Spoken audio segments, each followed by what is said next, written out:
everybody, and welcome to the Impossible DL channel. My name is Deanna, and we are back with Sherlock Holmes vs. Jack the Ripper. It is part of my Revisited series that I had started, and if you don't know what the Revisited series is, it is where I play games that I have previously played before, but since I am such a forgetful person, after a while, I begin to forget everything that has happened in that game. So each time I replay, it's basically like I'm playing the game for the first time again. So in this episode, we're just basically gonna keep searching for whoever Jack the Ripper is, and we gotta go and give that harness back to that doctor guy. So without further ado, let's get playing.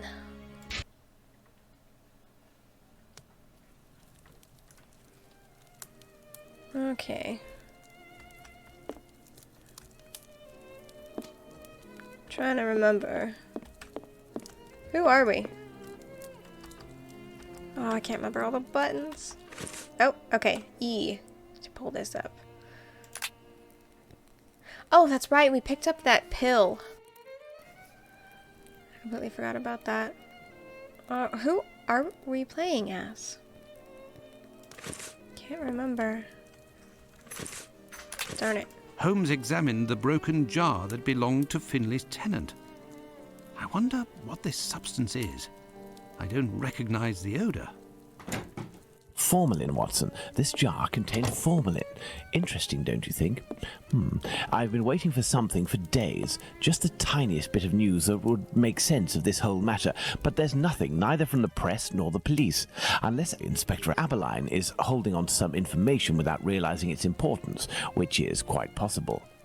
It is time for you to return to the police station in Whitechapel, Watson. And didn't you tell me that you had a matter to take care of it? Take advantage of it to learn more about this pill and its contents. Ah, but Holmes, it's late, and spending another night in this district is hardly my idea of entertainment. I know, Doctor, but we don't have any choice. Time is against us. Take your pistol in case you run into any troublesome characters. Fine, as you wish, Holmes.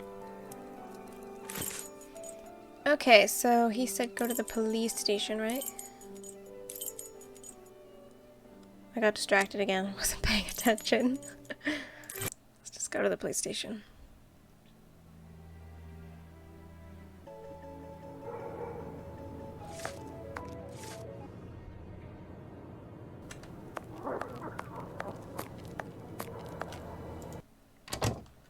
Good evening. I hope I'm not disturbing you.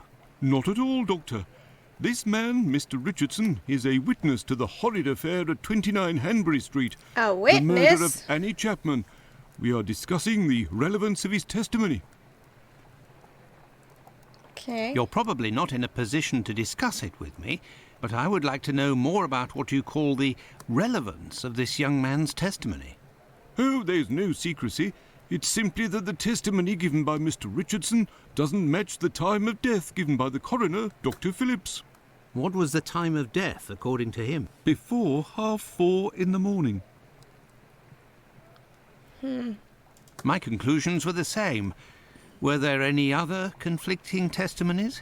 Well, 2 other witnesses summoned at the preliminary inquest gave testimony, but in these cases too, the times don't match. Do you remember what it was they said? I didn't question them myself. A colleague of mine took down their statements on paper, but on deciding they were of little use, he tore them up and threw them in the bin. There's no point in being bogged down with useless paperwork. I will take my leave, Humphreys. Goodbye, Doctor.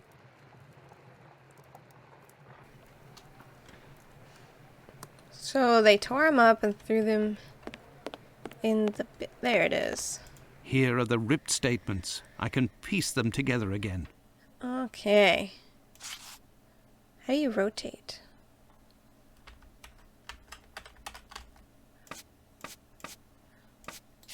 Ah. This looks like it goes there.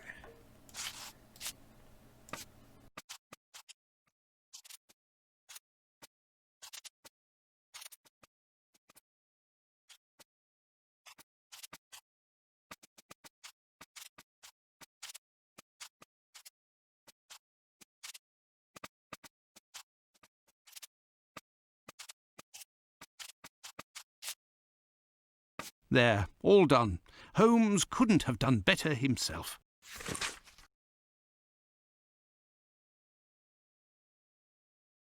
Alright, guys, so I just read this thing. If you guys want to read it, just pause it.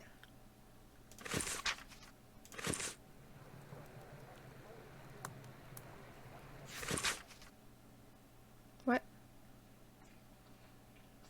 What just happened?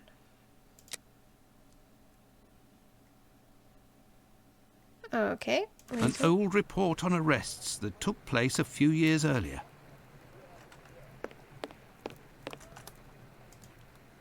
May I introduce myself? I'm Dr. Watson.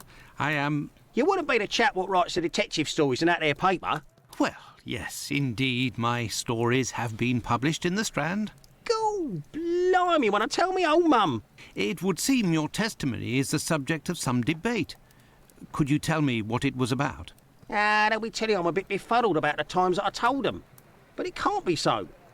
I knows what I sees and what I don't sees that morning. What did you see, or what didn't you see? And at what time, would you say? I'll tell you this for nothing. It's me old mum who lives at the house where the body was found out back in the garden. She has her shop at the bottom to the right of the stairs. Her door was broken down not too far back because it's a real zoo it is. Right, the morning it happened, I head that way to see if me old mum has finally had the place broken into. It was 4:45 when I got there. That I'll swear on me dear old mum's life. I had a look round to see if the cellar had been taken. No. I had a little sit down on the stairs by the courtyard because me shoes were causing me no end of pain and I had a cut and all. I didn't see a single thing below the steps, Doctor, not one single thing. If there was some bird all covered in blood, tain't no how I could have missed that, even if it were night time. Right, 5 minutes after getting to number 29, I had to clip off. And now they tells me that either I can't tell time no more, or I was fixing me loafer next to a stiff that was still steaming. All right then. Evening, gents. Interesting.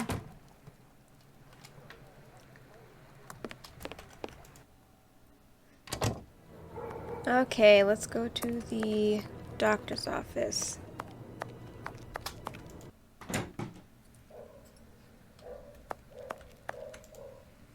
Good evening, Dr. Gibbons. Dr. Watson.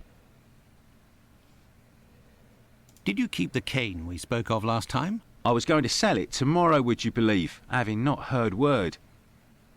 Oh crap, I have to be... Well, farewell, Doctor. Goodbye, Dr. Watson. I must retrieve Sickert's cane at all costs. I thought I grabbed the harness. Wait, now I'm confused. Didn't I? Where's... there it is.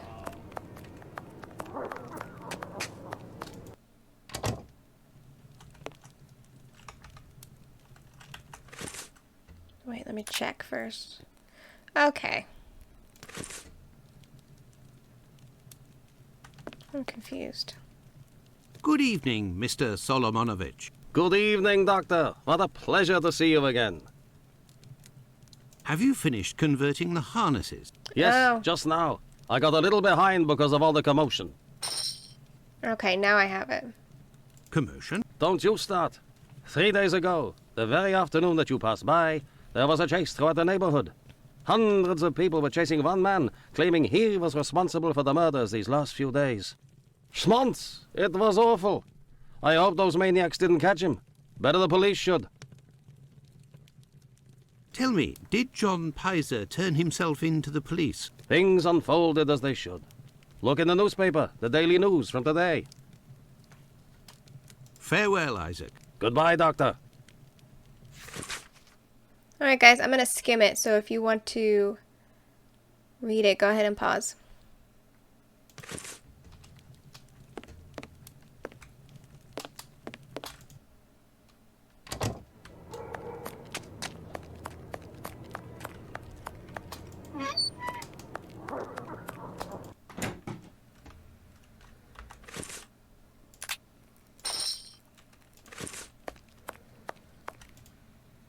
Yes, Doctor?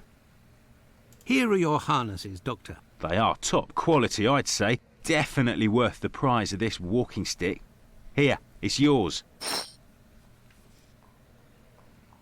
Do you have any formalin here? No, definitely not. They have it in university hospitals to conserve anatomical specimens in jars. But in a little clinic like mine, we don't keep anything but bad memories. Well, farewell, Doctor. Goodbye, Dr. Watson. I must go to Miss Bella's.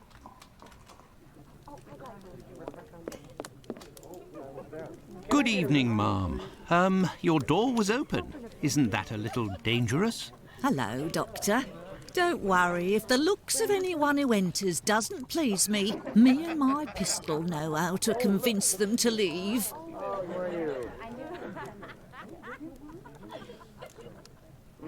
Oh, I thought I was going to give her the cane. Well, I guess I can ask about these people.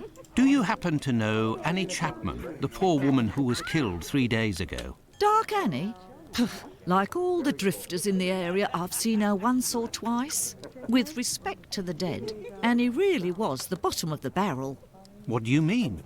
Well, in our profession, the pretty young ones go out when night has barely fallen and don't have a problem finding takers. But poor girls like Annie or Polly Nichols, who aren't as tender and are often sick, sometimes trudge around for a whole night in the cold and the rain before landing a client. And that doesn't help their appearances either. They don't have much choice about paying for a bed for a few hours, a glass of gin or a hot meal. How terribly sad. That's the price of survival in Whitechapel, my angel. One of my girls knew Annie for some time. They bought some jewellery on the black market, I think. Jewellery? How could Annie Chapman have possibly afforded jewellery? Luxuries for a woman are always relative to her condition, Doctor. As a matter of fact, it was real cheap junk. Annie got 3 assorted brass rings, I think. It's been said I have a memory for jewellery. How is Lucy keeping? She's doing well, Doctor, but believe me, it won't last. Rare are the girls who can build a future in our profession. Very well, I shall let you get back to work, Mark. See you soon, my love. Okay, so the Ripper only takes girls who are not as pretty or maybe diseased. That's my guess. What is all that? It's dirty. Where did that guy go? Who do I give the cane to? Now I'm just confused. Best not to stray off in that direction. Best not to stray off in that direction.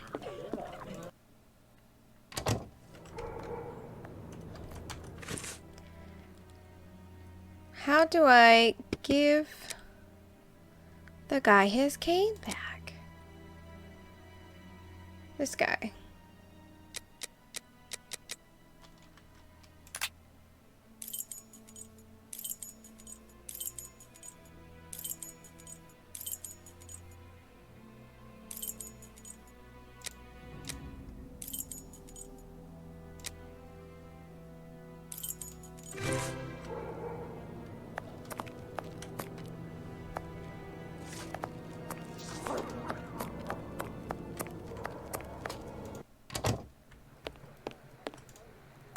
Yes, Doctor? So, how far along are the investigations into these 2 recent murders? Everyone around here believes both crimes were committed by the same man. Yep. But as for the Hanbury Street and Bucks Row crimes, nobody has heard or seen a thing. Tumblety. By the way, have you heard of a Dr. Tumblety? No. Is it important? Yes. Well, no, maybe. Actually, I don't know. I have heard about this man, his frequent nocturnal outings and bizarre behaviour. What does this chap look like, Doctor? And where can we find him? The last I heard was that he was staying at Finley's place, the man who was looking for me a few days ago. It would greatly assist us if you could ask Finley what your strange associate looks like. We could then see if the description matches any witness accounts. I will take my leave, Humphreys. Goodbye, Doctor. Oh, crap. I completely forgot you're supposed to click on the item when you want to give it to somebody.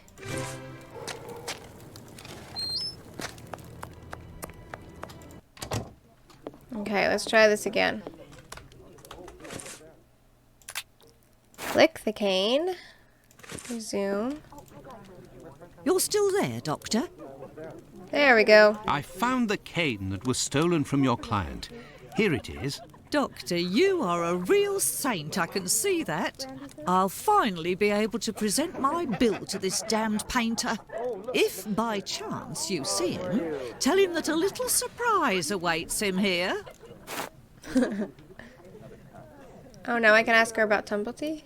You told me you would give me some information on this Dr. Tumblety. Oh, yeah. Agreed. He's a Canadian or an American. He parades from time to time through the neighbourhood in a 50-guinea suit and acts like a doctor. But for business, he isn't worth it. This damn Yankee hates women. The few times that he was approached by the girls, he spit on them, all the while hurling insults. It would seem that he was hunting for the bad boys. He's looking for trouble, that animal. Does he frequent any pub in particular? Aye, the Wasp's Nest on Burner Street, I think. A seedy spot even by our standards.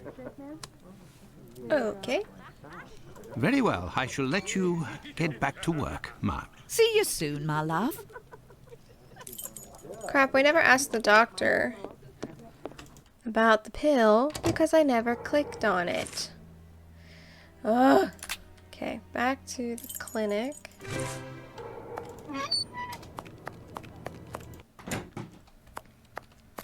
Okay, then click on the pill.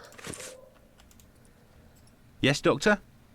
There we go. Could you tell me what type of pill this is? Yes, we have those here. It's not really a medication. We give them to patients with chronic respiratory conditions like tuberculosis.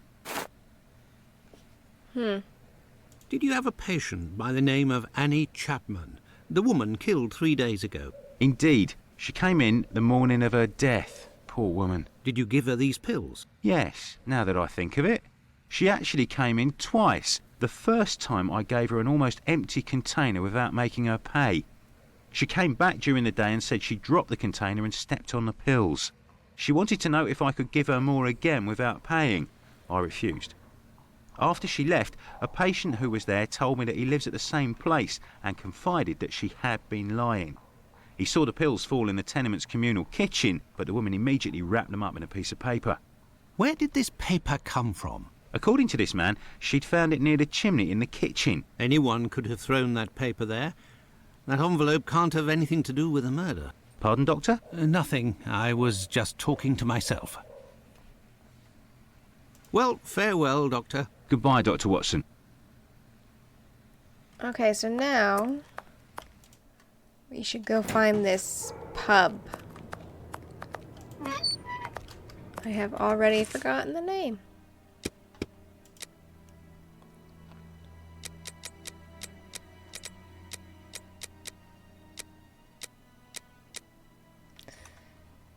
The Wasp's Nest on Burner Street. Okay. Oh my god. Guys, so I've been searching for this dang place, and it's on the map. I can fast travel here. Found it. The Wasp's Nest. This pub looks even more disreputable than the Golden Lion in Baker Street. Hey, it's the cane guy. Good evening, sir. Well, I know you. Why, we met at Miss Poolman's the other day. So you've come to slum it in Whitechapel, eh? Do you know Dr. Tumblety, a Canadian or American chap? Quite an extravagant dresser. Frequents this pub now and then. Are you intimate? No. What do you mean by that? Oh, nothing. Nothing at all. I just wanted to prove my discretion concerning this man, in so much and so far as I know him. You wouldn't like it if one day the tables were turned and everyone was talking about why you were in the borough. Isn't that so? As it happens, I saw Miss Pullman recently. She told me that she couldn't wait to see you again. She said something about a surprise that is waiting for you at her establishment. Why, that is some of the best news I've heard, my friend. As thanks, I would like to let you in on a secret. The man that you were talking about, and whom I happen to know by sight, passed by and went through that little door that you see over there. Another man let him in. They weren't together for more than a few minutes, to be sure, eh? Well, I will continue my search. Ah, love. But what is this person trying to imply? This matter is beyond me. Good evening, sir. It'll be the coup of my career, Governor said. Ha! You'll make loads of dosh at the paper, he said. You're a journalist? That's so. Tom Bulling at your service. The Whitechapel ferret, the wizard with the scoop.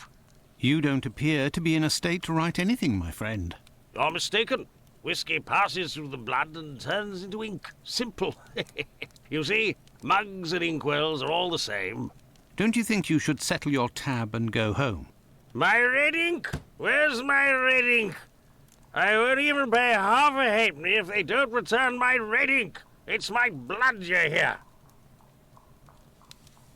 Okay. Very well, I'll be on my way.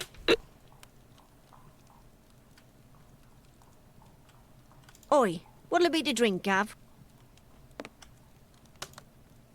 Greetings, my good man. Could I have a pint?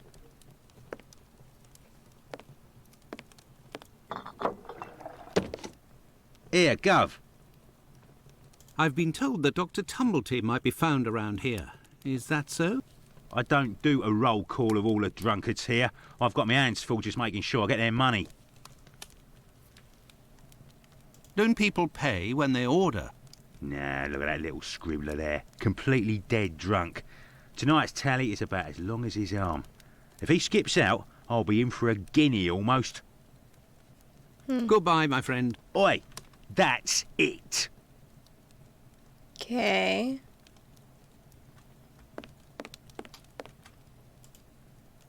Hey, you can't go in there. It's private. Got it?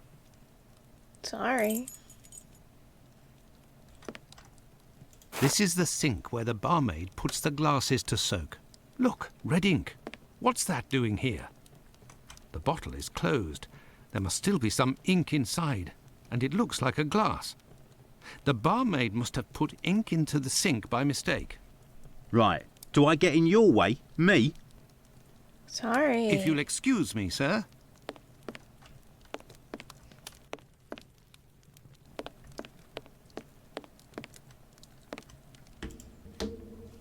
You're the best.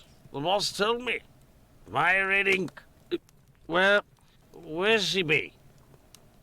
Crap. Very well, I'll be on my way. I keep freaking forgetting. You have to click on it. You're the best. The boss told me. My red ink. Well, where's she be? Here you go. I found your red ink, my friend. You should settle up and head home. Thank you, my friend. Thank you. The spring-heeled phantom will be revived. Okay, so we've cleared the place. Now what?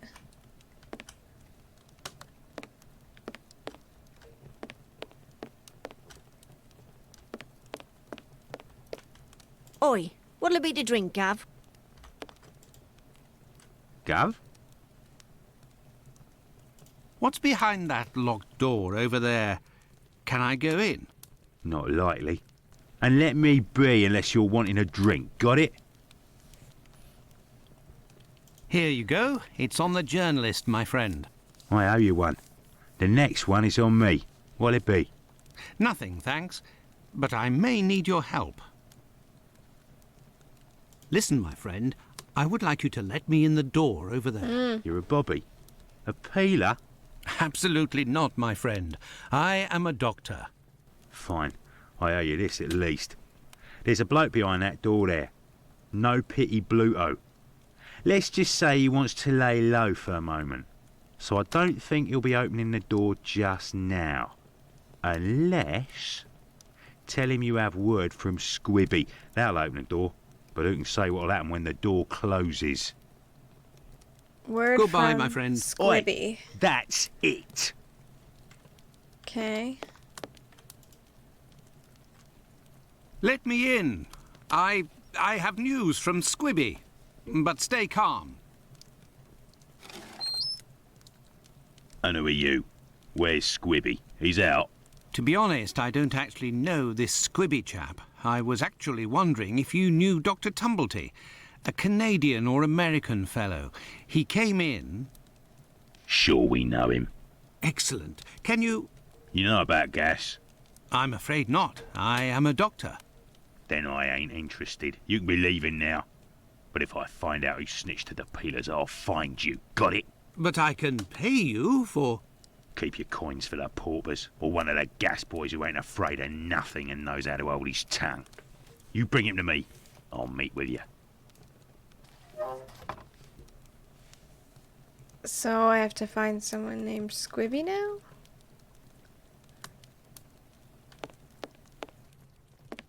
So... what do we do now? Let's go back to the murder scene. I have no reason to go that way. Or not. We cannot go back there.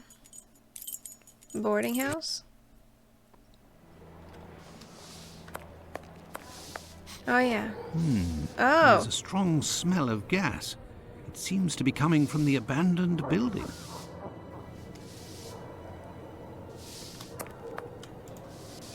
Good evening, Finlay. How are you? Oh, good evening, Doctor.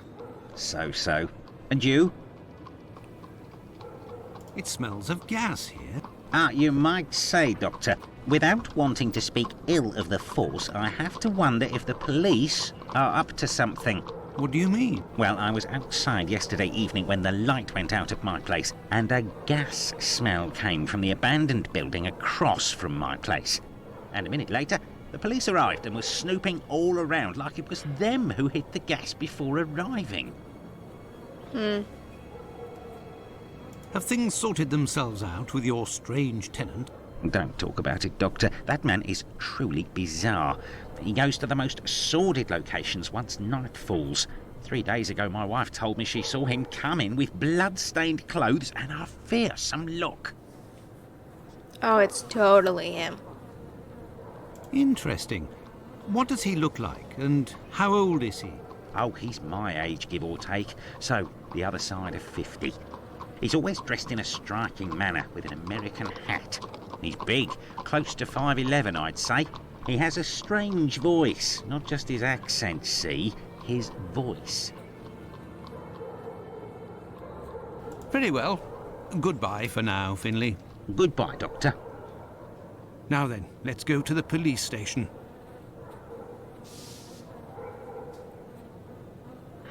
Can we get in there? Nope. There is a strong smell of gas. It seems to be coming from the abandoned building.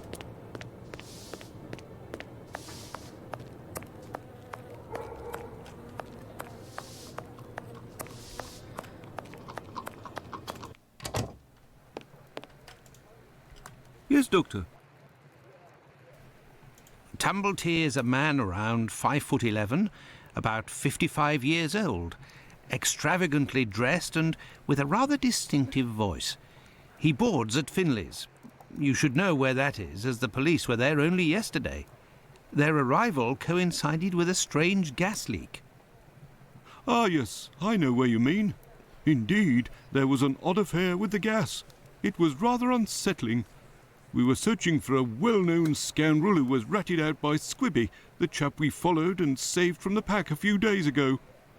This thug, no pity Bluto, must have been in the abandoned building in question. But there was no sign of him when we arrived. Furthermore, an inspector said that, given the smell, The thingamabob that supplies gas to the building was probably damaged. So we took no risks and were called away somewhere else. I will take my leave, Humphreys. Goodbye, Doctor. Well, it would seem that I have all the information I need for my investigation. Anyway, this fellow Bluto at the Wasp's Nest is rather shady and doesn't look like he'll want to cooperate. I'd be better off returning to Baker Street. Holmes will certainly know what to do. And besides, I am worn out. Okay, back to Baker Street. Let's go back to Baker Street. Home, sweet home. There we are, Holmes. I've told you in great detail everything that happened last night. Excellent work, Watson. We shall now be prepared to answer a few questions about the horrible murder in Hanbury Street. Do you think we are now in a position to find out the identity of the murderer of these two women? No, I don't think so. It's outside of our scope and not our responsibility. As much as you've done for Leather Apron and the affair with the pills, our mission is to help the police by ensuring that they don't get caught up following false leads and to point them in the right direction. Let us start from what we know with some certitude. As you have just said, it is almost certain that the same person killed the Bucks Row and Hanbury Street victims. The reason to assume as much are numerous, and I shan't elaborate here. What do these two victims have in common? They're prostitutes. They don't have anything in common. They knew people in common. They had the same profession. It's true, these two women were in the same profession, but... Indeed, Watson, these two women were both prostitutes. That is of vital importance, Watson. My memory from your examination of the scene is rather hazy. Didn't you say something about the killer's frame of mind? I was talking about the victim's possessions that were placed on the ground and the rings missing from Annie Chapman's fingers. This killer is a cunning predator, comes from a rather humble background and shows steely self-control in carrying out the murders. Something is puzzling me, Holmes. Richardson's testimony contradicts the time of death given by Dr. Phillips, which also matches my own, 4:30 a.m. And yes, we shall confirm that, Watson, and attempt to determine the precise time of death.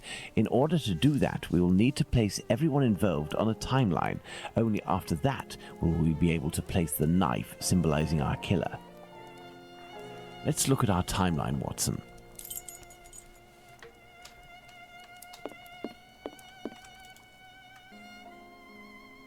Let's put the time of death as assessed by Dr. Phillips on the timeline. The assessment of the time of the murder given by Dr. Phillips and yourself, Watson, 4:30 a.m. We left the station at 6 o'clock and it took us 20 minutes to arrive at Hanbury Street.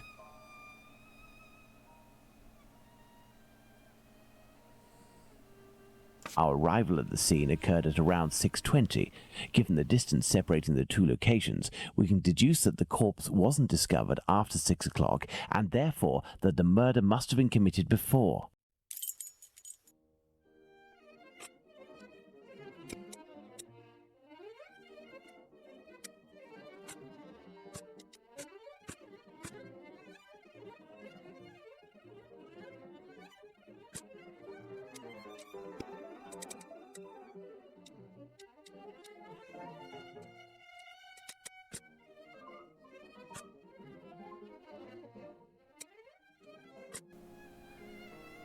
Now, let's put the Richardsons' arrival and departure times on the timeline.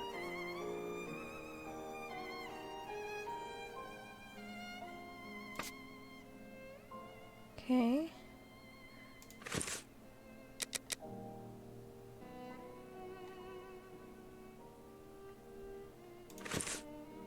Now, let's put the Richardsons' arrival and departure times on the timeline. Despite the great respect I have for Dr. Phillips and the value I place on our friendship, my deepest conviction is that both of you are mistaken and that Richardson is in the right and that these two testimonies put down in writing have real worth. But how? Explain yourself, Holmes. Remember how you assessed the time of death? You touched the fingers and body of the victim, but it was remarkably cold for this time of year. In addition, the corpse had been drained of bodily fluids. Its heat retention was therefore no longer the same as that of an intact corpse. Egad! You're right, Holmes. Oh, I've had some time to research, Watson. Given these facts, my first diagnosis may have been off by half an hour, perhaps even an hour. Thus, we can confirm Richardson's statement and establish that the murder was committed after 4:50 a.m. and not before 4:30 a.m.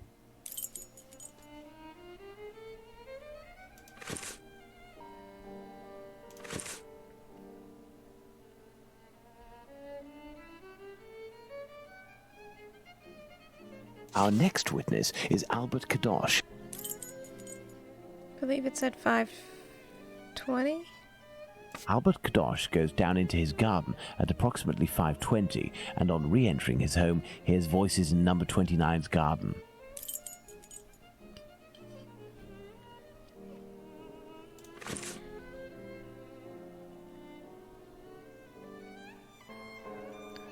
Four minutes later. Let's place this symbol that represents Kadosh on the timeline. 4 minutes later. Heard something fall against the fence. Kadosh goes back down into his garden approximately 4 minutes after having left it, and hears the sound of an impact against the wooden fence. Okay, and what time does he leave?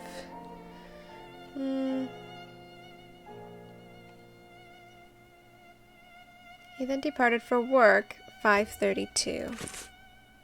Let's place this symbol that represents Kadosh on the timeline. Kadosh leaves the garden, enters his house, then leaves for work, seeing the clock on the Spitalfields church showing 5:32. Miss Long sees a woman speaking to a man near 29th. What time, though? She was passing down a street at 5:30. The witness was certain of the time, as she declares. She heard the clock, so 5:30. Now, for the most important part, the testimony of Miss Long. She claims to have seen a woman speaking to a man near 29 Hanbury Street sometime around... What time, Watson? I think it said 5:30. Let us assume, therefore, that Miss Long's testimony is, as is most certainly the case, true. She places her meeting with the victim at around 5:30, claiming to have heard a clock chime on the half hour at the moment when she enters the street. Excellent, Watson. All our people are now in place. Yes, but Holmes, Miss Long claims to have seen the victim at around 5:30. But according to Kadosh, someone, most certainly the victim and her murderer, was already in the garden at 5:30. Excellent observation, Watson. It must be noted, however, that these two witnesses, Long and Kadosh, saw the time shown on the clocks in the area, which are often inaccurate and went by their empirical and, in this case, erroneous estimate of how much time had passed. Thus, neither of these two times can be considered reliable. Do you mean to say that these two testimonies might match? Indeed. Let's put Miss Long's meeting with the victim at 2 minutes before 5:30. Let's add Miss Long's meeting with the victim at 2 minutes before 5:30 a.m.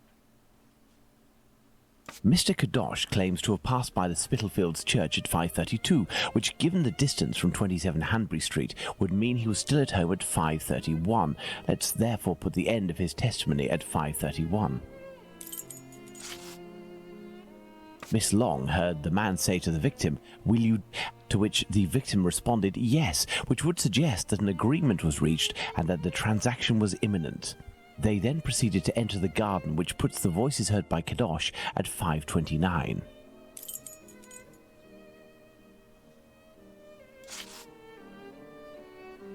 We had thought that Kadosh had left 27 Hanbury Street at 5:31 after having heard an impact against the fence.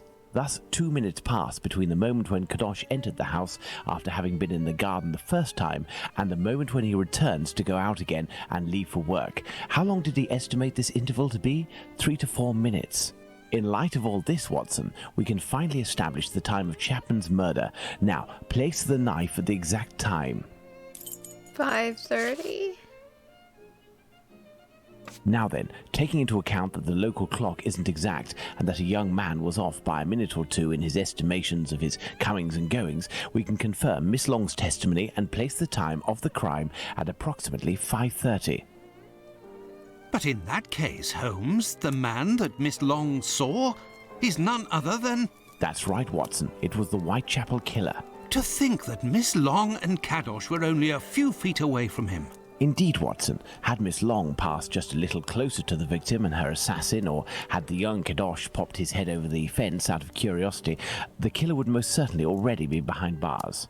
That's some stroke of luck he had there. I couldn't agree more, Watson. But his luck didn't end there, given the mutilations inflicted upon this poor woman. What must be considered above all is the killer's obvious wish to remove one and only one specific organ. His surgery pinpointed the exact spot, avoiding superfluous incisions. This suggests the man possesses at least a minimal anatomical knowledge. Are you suggesting a doctor or a butcher? Perhaps, but the possibilities are still too broad to conclude with any certainty. Now for the motive. Despite my almost complete lack of practical experience on the subject, I have a rather precise idea of the usefulness of a uterus and a vagina. Nonetheless, once they are separated from their usual envelope, I am more circumspect as to the uses one can make of them. What do you think, Watson? We need a board, Watson.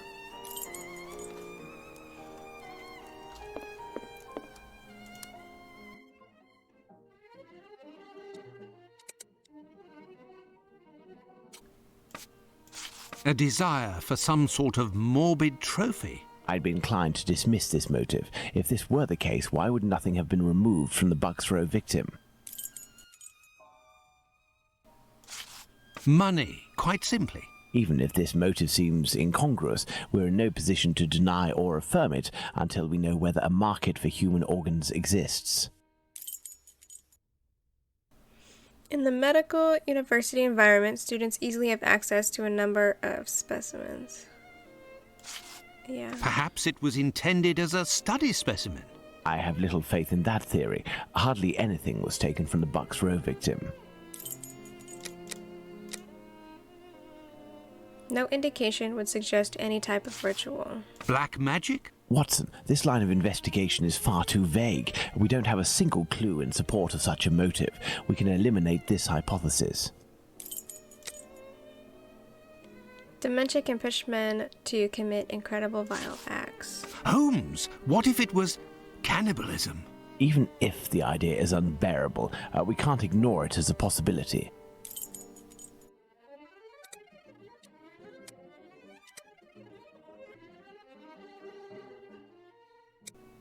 Elementary. Oh. What emerges from these possible motives for having removed the uterus from the second victim is that they implied that the killer could have carried out the same thing on the Bucks Row victim, yet didn't. This brings us to a terrible conclusion. Our killer has evolved in the space of only a few days, and if that's the case, had he already struck before the first murder to which we attribute him? And if the killer strikes again, what atrocity awaits his next victim? We have to stop him, Holmes. We shall do our best. This recent business of jars filled with formalin and of the American doctor might be a lead. Watson, inquire among medical circles to ascertain if there is a black market for human organs. The chances are slim, but this must be pursued. Very well. What about you, Holmes? I will send word to Inspector Aberline regarding our recent conclusions. I should also like to become a gas man and pay a visit to Pluto at the Wasp's Nest. Understood, Holmes.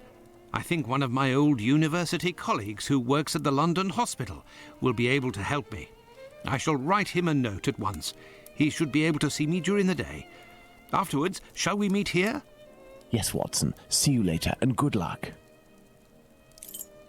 I must get to the London hospital, where my old university colleague works.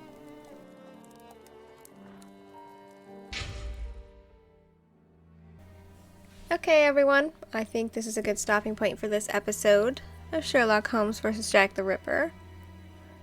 We've gotten a little bit further in the investigation. It's definitely a doctor or a butcher. My guess is that it's the doctor up at the boarding house. If you guys have any guesses, put them down in the comments.